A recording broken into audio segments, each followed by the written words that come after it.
On Monday night, Florida State and Mike Norvell brought in a 6'4", 309-pound graduate student offensive lineman from Notre Dame. Dillan Gibbons originally was from Clearwater, Florida, at Clearwater Central Catholic School, but has spent his last 4 years at Notre Dame getting trained and developed under one of the best offensive line programs in the country. Here to talk about some of his skill set we could see in his limited appearances last year is my co-host on the Triple Option series of videos, Coach Adam Brown.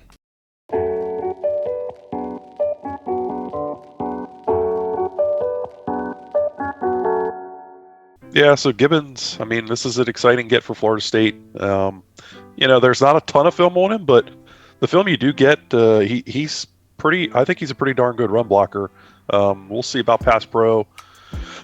The thing of it is Notre Dame's offensive line is coached so well, and they're such a cohesive unit. There's a great slide inside, picking that loop up. The thing I like the most is when he gets on his track in the run game, and they're a big heavy zone team. When he gets on his track in the run game, he gets a hat on a hat. He moves people. He stays on that track, which is good because he's going to give his running backs a chance. Yeah, so in case you're not aware of who he is, he's playing right guard in all of these snaps. So just to keep your eye on number 76.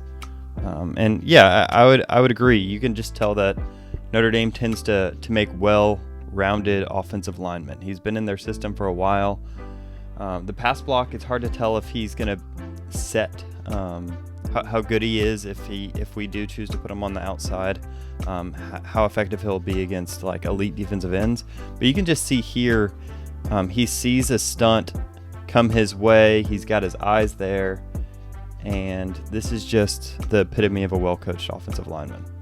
Yeah, he brings a seasoning. He's going to bring an understanding to this offensive line room that I think they've sorely missed. You started to build on some of that with Devontae Love-Taylor last year. Now you land a player like Gibbons who could come in.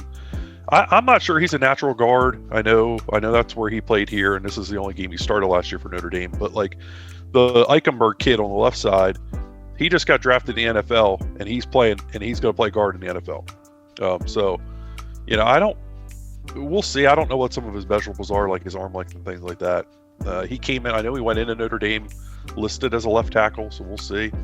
Yeah, that's what he played in high school. If we go back and look at his huddle film a little bit. Yeah. But you see, I think his feet are better than his anchor. So he doesn't sit down and just anchor very well. You see it right there. He kind of lunges. Yeah, at guard, you've got to be able to anchor really well inside and pass pro, and he seems to not do that great. I think he wants to dance with people a little bit more, which better suited for the outside. But here you can see the run blocking we were talking about. He makes good contact. He continues driving forward. He's a big dude. Yeah, he is. Listed at 6'4", 310. That's a lot of meat. This is exactly what we're talking about with the anchor. Yeah. He needs to sit down more here, drop that butt a little bit lower, catch this. He ends up getting pushed back a little bit here. Yeah, be a little more heavy-handed. I think that plays a little bit better out of tackle, but yeah, because you can ride at tackle if he was on the outside and he had a bad anchor, you can kind of ride that guy around the pocket and bring him to the outside there. But guard, you don't really have that luxury. No, and a lot of that has to do with like arm length and things like that. So again, I don't know what all his measurables are, but he plays a pretty good game against Syracuse, and I know it's Syracuse, but there's good combo block there. Gets into the guy on the inside and then climbs to the backer. So do you think he would be our number one offensive lineman day one if he showed up on campus? Probably not. I don't think he's as I don't know. He potentially. I don't know if he's as good as Devontae Love-Taylor. I think Love-Taylor's pretty good prospect. His measurables just a little wonky, which is going to hurt him in the NFL. But look, this is a severe upgrade, obviously. Even at guard, potentially at center. This is a young man that should step in and play for you right away. Yeah, here is another just good awareness here. The switch comes inside. He leaves his man and immediately is able to pick up the defensive end. Yeah, and we know how many times we've seen that not get passed off and a quarterback get hit. So, it's great to see. This is obviously a well-coached group, and this is a seasoned group. There's a lot of starts on this O-line.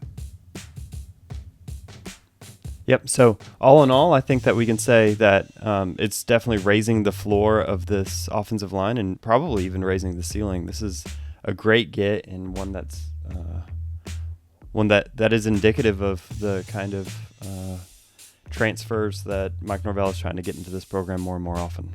Yeah, and wouldn't you say, I mean, that's kind of the goal is to really raise the floor of that room, as opposed to, I know you obviously want to raise the ceiling, but wouldn't you say their goal going into this year would be to raise the floor? Oh yeah, raise the floor, get us into that loose small phase kind of. Just be competitive with every team on the schedule, because the schedule is just not really a friendly one next year. So. Right. And the nice part is you potentially have this young man for 2 years. So, I mean, you're talking about an anchor for your O-line for 2 years, which is great. That's something you can build with. Thanks for watching. I hope you guys enjoyed this one. We've been getting a lot of great reception on our recruiting and transfer pieces. Please check out Tomahawk Nation if you want some more great FSU content, and thanks.